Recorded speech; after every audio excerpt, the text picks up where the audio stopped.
ஒரு காலத்திலே வாசிப்புக்கு உற்சாகம் தர மாட்டார்கள். தலைவர் கலைஞர் வாசிப்பை நேசிப்பவர், வாசிப்பாளர். எதையும் படித்து தானே புரிந்து கொண்டு தானே செய்ய வேண்டும் என்று எண்ணுகிற ஒரு அரசியல் தலைவர். 100 பக்கங்கள் என்றாலும் தன் கைப்படவே எழுதக்கூடிய ஆற்றல் மிகுந்த எழுத்தாளர், மணிக்கணக்கிலே பேசக்கூடிய பேச்சாளர், 3 மணி நேரம் வெற்றிகரமாக ஓடக்கூடிய திரைப்படத்துக்கு சிறந்த வசனத்தை எழுதி தரக்கூடிய கதாசிரியர், வசனகர்த்தா. இப்படி பன்முகத்துறையிலும் தன்னுடைய வாசிப்பினால் வளர்ந்தவர் நம்முடைய தலைவர் கலைஞர். அவர் படித்தது 10ஆம் வகுப்பு 11ஆம் வகுப்பு தான். ஆனால் அவரிடத்தில் இருந்து இன்றைக்கு அத்தனை பேரும் கற்றுக்கொள்ளக்கூடிய அளவுக்கு தொல்காப்பிய போக்குவரத்துக்கு உரைநடை எழுதியிருப்பவர் அவர். குறளோவியத்துக்கு எழுதியிருக்கிறார்.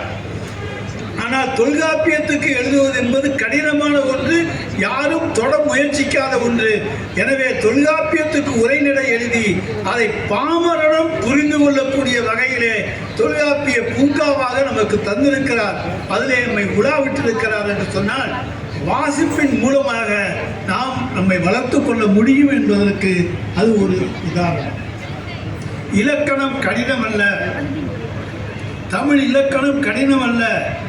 அதை எளிதிலே நாம் புரிந்து கொள்ள முடியும் என்கின்ற வகையிலே, அதை புரிந்து கொள்ளக்கூடிய வகையிலே படித்து புரிந்து கொள்ளக்கூடிய ஆற்றலை, சக்தியை தொல்காப்பிய பூங்கா மூலமாக நமக்கு தந்திருப்பவர் தலைவர் கலைஞர். எனவே வாசிப்பு என்பது இன்றைக்கு எல்லாராலும் நேசிக்கக்கூடிய ஒன்று. எனக்கு நேரமே இல்லை சார் அப்படின்னு சொல்றவங்கள மனிதனே கிடையாது.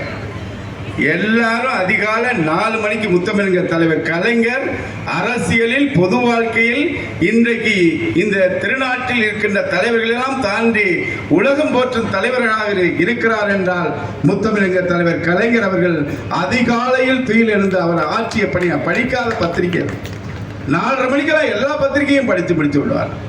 அப்படிப்பட்ட தலைவர் பிறந்த மண்ணில் நம்மளுடைய முதலமைச்சர் அண்மையில் கரூரில் ஏற்பட்ட அந்த பாதிப்புகளை, கடுமையான கொடுந்துயரத்தை பற்றி மாண்புமிகு சட்டமன்ற உறுப்பினர் பேசினார்.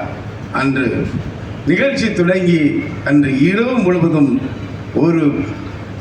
உறங்காமல் காத்திருந்த தமிழ்நாட்டு மக்களை, கரூர் மக்களை பாதுகாத்த ஒரு மனிதனே மிக்க தலைவர் என்றால் அது மாண்புமிகு தமிழ்நாடு முதலமைச்சர் முத்துவேல் கருணாநிதி ஸ்டாலின் என்ற மாமனிதர். நாங்களும் இங்கே இருக்கின்ற அமைச்சரும் நாங்களும் தொடர்ந்து அவரோடு பயணித்தோம்.